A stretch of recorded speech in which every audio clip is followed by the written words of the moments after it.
Hello everyone. তো এখন সময় বাজে হলো 2:30। সকালে যে ভিডিওটা বানিয়েছি সেটা তোমার ভয়েস দিয়ে পোস্ট করে দিয়েছি, সেটা তোমার ডাউনলোড হচ্ছে। তাহলে তোমরা দেখতে পাবে আর কি ভিডিওটা ডাউনলোডটা বসিয়ে এখন থেকে আবার এই ভিডিওটা শুরু করলাম। যেহেতু তোমাদের বলেছি আমাদের কি হচ্ছে না হচ্ছে সব কিছু তোমাদের সঙ্গে শেয়ার করব, ওর জন্য এখন থেকে এই ভিডিওটা শুরু করলাম আর কি।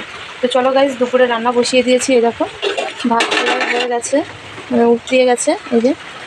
আর তরকারি রান্না আমার হয়ে গেছে। এদিকে রান্না করেছি পেঁপে আলু দিয়ে, তোমার দাদাভাই তেলাপিয়া মাছ এনেছিলো, এদের তরকারি পেঁপে আলু মাছের তরকারি। আর নিচেরটা আছে পটল ভাপা। তো সকালে তোমরা যেটুকু দেখেছো জল, তার থেকে অনেকটা জল বেড়ে গেছে আর অনেক বৃষ্টি হয়েছে তারপরে। তো বুঝতে পারছি না কি করব।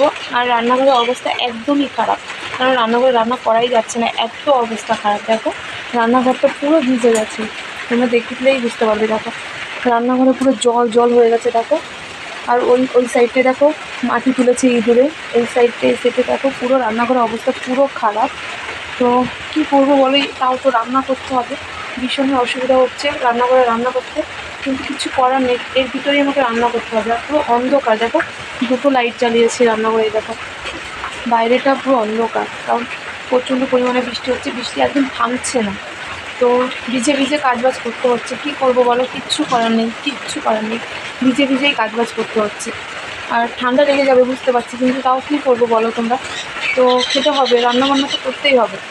তো সকালেও অনেকটা সময় ভিজে, এখন আর কি দুপুরেরটা করলে মোটামুটি বাইরে না বেরালেও চলবে। তো রান্নাটা হয়ে গেলে দেখো বাসন রেখেছি, বাসন না মাজবো। আর এদিকে দেখো জল দেখতে পাচ্ছ তোমরা, বৃষ্টি কিন্তু এখনও পড়ছে।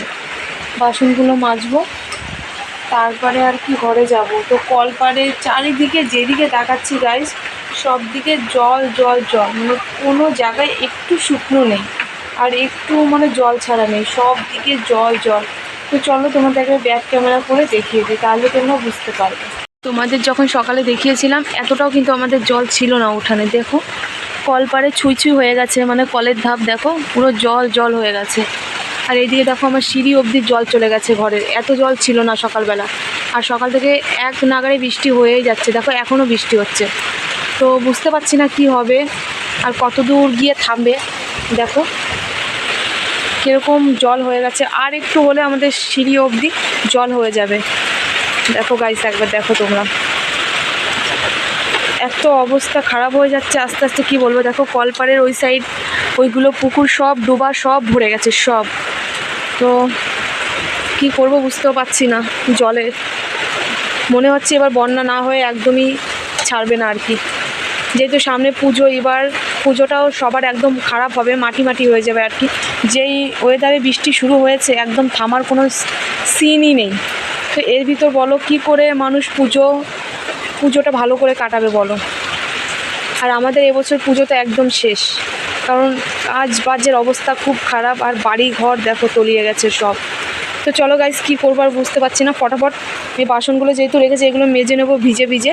আর রান্না বান্না হয়ে গেলে সব কিছু ঘরে তাড়াতাড়ি নিয়ে আগে ঘরে ঢুকতে হবে। তো চলো পরে তোমাদের সামনে আবার আসছি।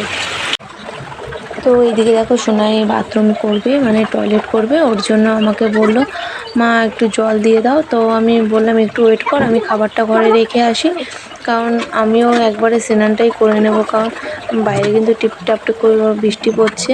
আর রান্না করা যেহেতু আমার হয়ে গেছে, ভাবলাম একবারে সব কিছু গুছিয়ে নিয়ে তারপরে ঘরে চলে যাব। আর এদিকে দেখো তরকারি, তারপর ভাজা যেটা হয়ে গেছে সেটা আমি ঘরে রেখে দিলাম। আর কিছু বাসন হয়েছে সেটা মেজে নিচ্ছি। আর ভাত কিন্তু উগুর দিয়েছি, ভাতটা এখনও নেওয়া হয়নি। ভাতটা নেওয়া হয়ে গেলে মোটামুটি আমার রান্নাঘরের কাজটা কমপ্লিট হবে আর কি। আর এদিকে থেকে বৃষ্টি পড়ছে, মাথায় একটু ওড়না দিয়ে দিচ্ছি, কারণ 2-3 দিন ধরে কিন্তু সমানে বৃষ্টিতে আমার ভেজা হচ্ছে, কারণ ঠান্ডা লেগে যেতে পারে। এমনি ঠান্ডার একটু সমস্যা, অল্পতেই ঠান্ডা লেগে যায়। তো কি করব বলো, কিছু করার নেই আর কি। তো কাজ বাজ তো করতেই হবে না, কষ্ট হলেও আর অসুবিধা হলে। তো চলো ঝটপট করে স্নানটা সেরে নিই, তারপর তোমাদের সঙ্গে আবার দেখা হচ্ছে। স্নান করা কমপ্লিট হয়ে গেল, আর মোটামুটি কাজ এখন সেরে নিয়েছে, আর বাইরে না গেলেও চলবে।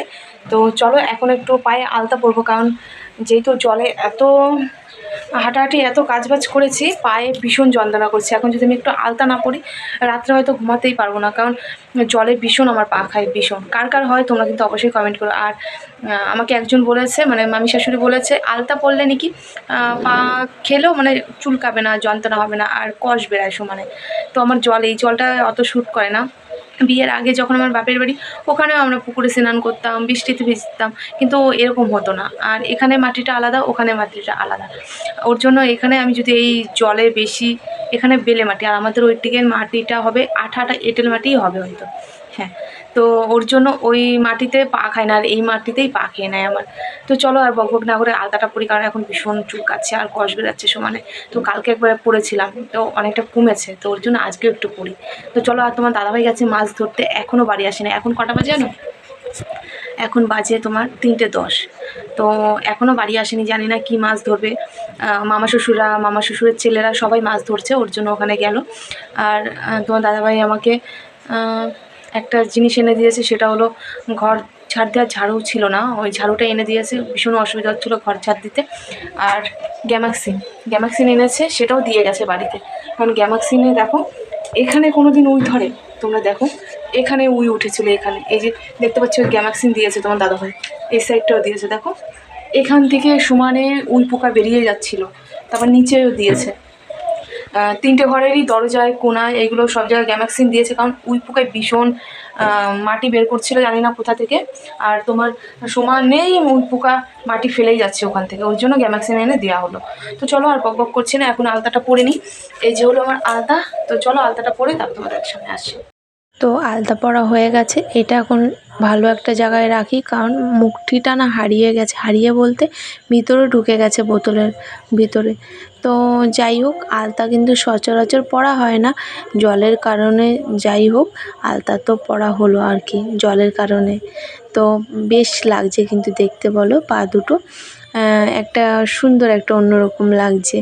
তো যাই হোক, আমার পা খাওয়াটা একটু হলেও কমবে আলতাটা পরানোর জন্য। তো চলো, তোমার দাদাভাই তো এখন আসলো না, তো আলতা পরে আমি এখন আর কি করব, একটু বসে তারপরে খেয়ে নেব আর কি, দাদাভাই আসতে লেট হবে। তো দেখো এইদিকে দেখো, দাদাভাইকে ফোন করেছিলাম, আসবে না বললো। তারপরে দেখো আমি ভাবলাম বেলা কিন্তু 3:30 বেজে গেছে, তো আর কতক্ষণ ওয়েট করব বলো। তো খাবারটা খেয়ে নিই, তারপরে আসলে তোমার দাদাভাইকে দিয়ে দেবো। আর এদিকে দেখো কিন্তু একটু বৃষ্টি কমেছে, কিন্তু জল কিন্তু সমানে বেড়েই যাচ্ছে, কারণ যাওয়ার জায়গা নেই, ওর জন্য সমানেই জলটা দাঁড়িয়ে আছে, বাড়ছে আর কি। তো এইদিকে দেখো একটা তেলাপিয়া মাছ ভাজা রেখেছিলাম, আর পটল ভাপা করেছিলাম, সেটা দিয়ে খাবো। আর পেঁপে আলু দিয়ে মাছ দিয়ে রান্না করেছি তরকারি।